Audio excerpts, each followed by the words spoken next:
places and spaces I've been. All the places and spaces I've been. Places and Spaces, another place, another space. Located here in the Lower East Side at 242 East 3rd Street. They say the definition of a jazz club is a small venue where live jazz is played. It's usually found in a storefront or a basement.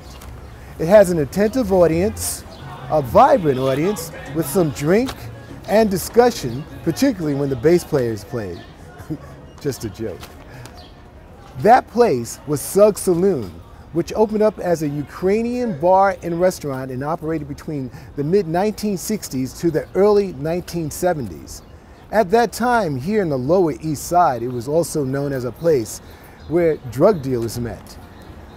Also during that time, the club transformed into a jazz club where live jazz was played and had some of the great artists in the jazz world, such as Ornette Coleman, Sonny Rollins, and the great Lee Morgan, amongst others that played here.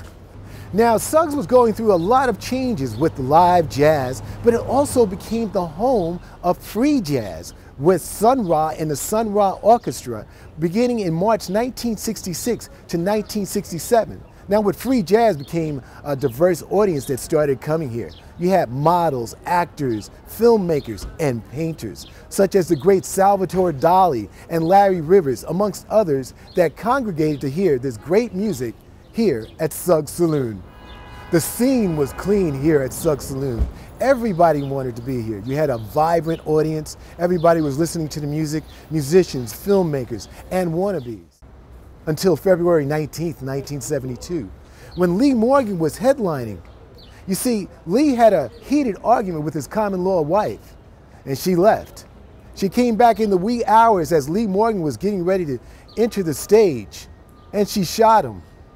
But Lee Morgan didn't die from the shot. You see, he bled to death because the ambulance refused to come over here in the Lower East Side, now known as the East Village. Shortly thereafter, JustCoolin closed, and thus ending another great jazz club that didn't have exclusivity. Here on JustCoolin, let's get back to the music.